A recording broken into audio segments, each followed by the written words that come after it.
Assalamualaikum warahmatullahi wabarakatuh. Waalaikumsalam. Sebelumnya perkenalkan Pak, nama saya Akmal Riza Kurnia, mahasiswa dari Universitas Bengkulu, prodi Agribisnis, ingin mewawancarai tentang pekerja yang ada di perusahaan Bapak. Izin sebelumnya Pak, kalau boleh tahu nama Bapak siapa ya Pak? Nama lengkap Muhammad Rahmat Ali. Bekerja di mana Pak? Bekerja di PT Pertamina Hulu Indonesia zona 9 di Balikpapan. Ya. Terima kasih Pak sudah menyempatkan hadir untuk dalam pertemuan Zoom kali ini. Dan sebelumnya langsung saja ya Pak, untuk ada beberapa hal yang ingin saya tanyakan perihal tentang beberapa pertanyaan Pak. Yang pertama, keterampilan dan kompetensi apa yang dibutuhkan untuk berhasil dalam posisi pekerjaan Bapak sendiri? Langsung dijawab ini ya. Keterampilan karena di fungsi, jadi saya di fungsi teknikal ya, engineering. Fungsinya si OSF, Operation Surface Facility. Jadi di situ disiplin ilmu ada ya, jadi ada teknik elektro, teknik mesin, teknik fisika, teknik kimia,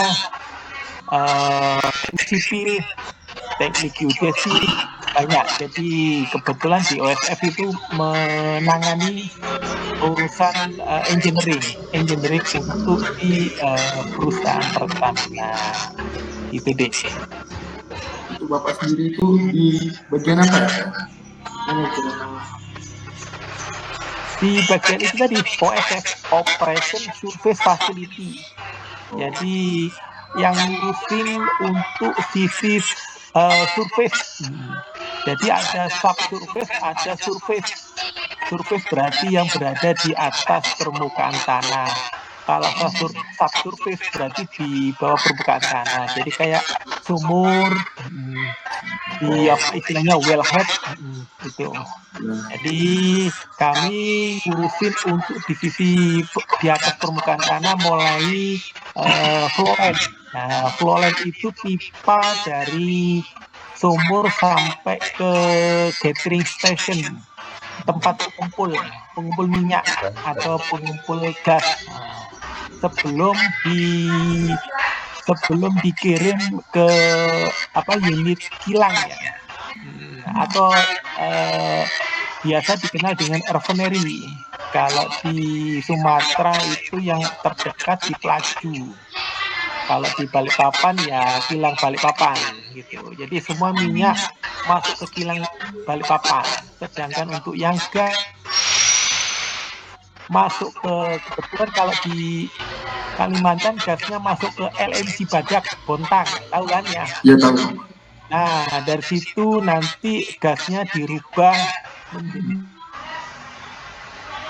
jadi liquid cair. Itu nanti baru ada yang dipasarkan untuk domestik, ada yang dipasarkan untuk luar negeri atau di ekspor. Biasanya ekspornya ke Jepang. Itu Bapak berarti mendistribusikan gas ke Kalimantan juga Pak? Atau? Ya. Jadi tidak hanya gas, minyak dan gas. Minyak dan gas. Kalau untuk pengalaman kerja minimum dan pendidikan apa yang diperlukan dalam posisi pekerjaan Bapak sendiri? Untuk pengalaman ada juga di sini itu dari jalur fresh graduate ya, yang baru lulus. Baru lulus bisa itu biasanya ada penerimaan di beberapa kampus. Jadi dari Pertamina melakukan hire langsung ya. Ada juga yang dari pengalaman, experience. Nah, kalau di experience itu biasanya di beberapa di iklan kayak Job BB kayak gitu, Job Street atau apa kayak gitu. Ya kalau pengalaman itu, gitu deh. Untuk Bapak sendiri, apa saja tugas dan tanggung jawab utama dalam posisi pekerjaan yang Bapak miliki sekarang? Untuk saat ini saya menghandle untuk beberapa project surface facility untuk area PHSS. PHSS itu Pertamina Hulu Sangat-Sangat. Jadi mulai dari RK atau rencana kerja, pemasangan pompa di fasilitas. Ada juga yang pekerjaan upgrading DCS. DCS itu lebih banyak arahnya ke instrumentasi ya. Lalu ada pekerjaan pemasangan CCTV untuk di fasilitas catering. Tujuannya supaya kita bisa tidak hanya CCTV ya, jadi CCTV memonitor area, juga CCTV untuk mendeteksi kalau ada kebocoran gas ya, kebocoran gas atau kebocoran tangki. Kalau itu pernah nggak Pak, kalau kebocoran gas atau tangki sebelumnya Pak, masalah seperti itu, bagaimana cara mengatasinya Pak? Sering, jadi kebocoran itu di tempat kami kan ada, jadi kalau ada perbedaan pressure ya, pressure, jadi di situ nanti alat proteksinya yang akan bekerja ya, di samping juga alarm itu nanti untuk menginformasikan ke operator kalau memang ada kebocoran di fasilitas, di pipingnya atau di vessel atau di mana gitu. Bagaimana perusahaan Bapak menghitung dan mengukur kinerja pekerjaan dari Bapak sendiri? Nah, itu kita ada KPI ya, Key Performance Indicator. Jadi di awal tahun itu biasanya ada beberapa targetnya untuk tahun ini, kira-kira berapa nih yang target yang akan diselesaikan tahun ini. Nah, itu nanti ada kayak kita kuliah ada semester pertama, semester kedua juga. Artinya semester pertama itu kira-kira progres pekerjaannya sampai mana. Lalu semester kedua biasanya di akhir tahun ya, itu sudah selesai atau mungkin ada yang belum bisa dikerjakan. Jadi akhirnya pekerjaan itu istilahnya carry over lewat tahun berikutnya gitu. Bagaimana kalau misalnya targetnya tidak tercapai Pak? Targetnya tidak tercapai, itu kan nanti di akhir juga ada kayak semacam penilaian ya. Nah, jadi kayak kita kuliah juga, di kerja ada diukur dari situ. Ya dari situ nanti akan mempengaruhi nanti penilaian berikutnya.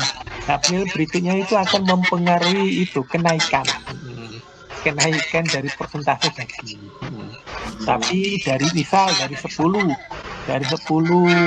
RK rencana kerja, kalau bisa kita selesaikan separuh tadi, nah otomatis kita sudah punya tabungan ya. Tabungan misal 10 selesai 6, nah kan sudah lumayan tuh, atau mungkin lebih dari itu. Jadi gitu. Apa yang menjadi faktor utama Bapak penyebab kelelahan atau burnout di tempat kerja Bapak sendiri? Kelelahan itu bisa juga dari fatigue ya. Jadi secara mungkin kita secara maraton mungkin ya, ada beberapa meeting atau apa. Jadi untuk penanganannya mungkin kita apa istilahnya adanya refreshing ya, refreshing bisa juga di tempat kerja itu ada apa pertemuan apa kayak samkit gitu atau mungkin kita sendiri yang melakukan refreshing gitu. Jadi supaya apa ya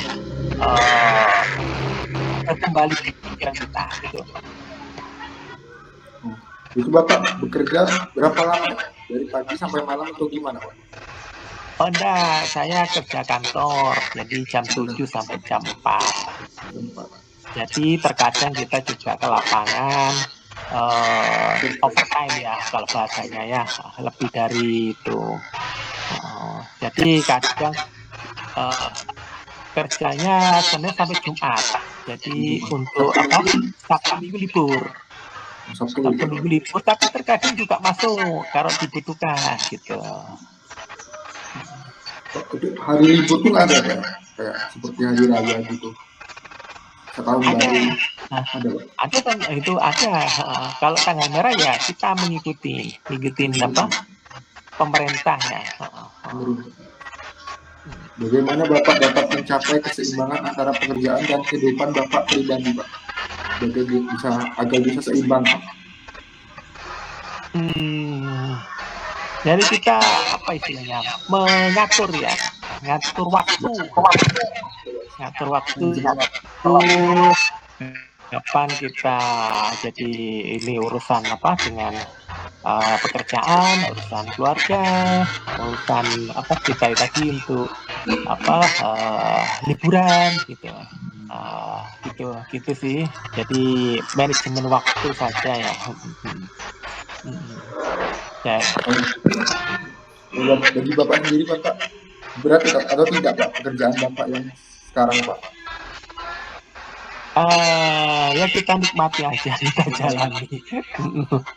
Kita nikmati. Jadi kita kan tim, jadi jangan terlalu banyak apa istilah dipikul sendiri. Jadi ya dia ada tenaga bantu, nah kita apa istilahnya bebannya itu jangan dipikul sendiri, jadi kita bagi tugas. Bagi tugas itu.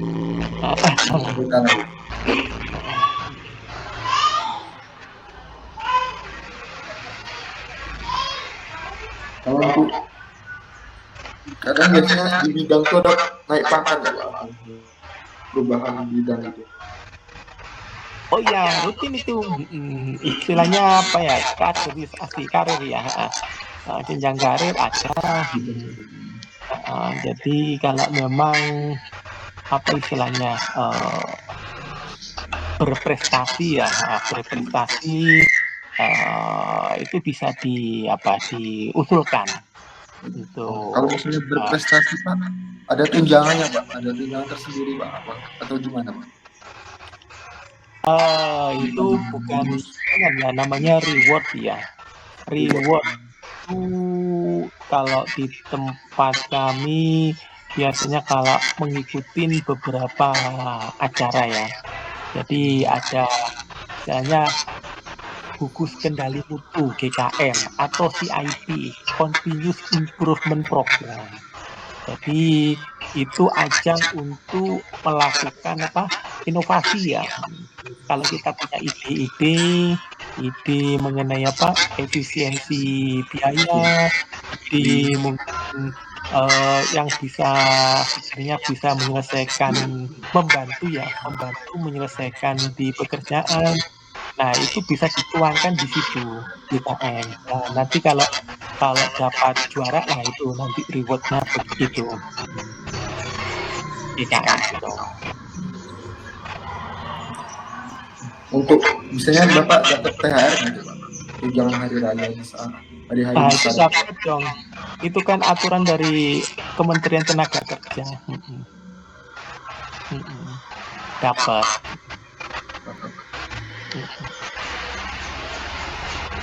Mungkin hanya sekian Pak yang bisa dapat saya tanyakan.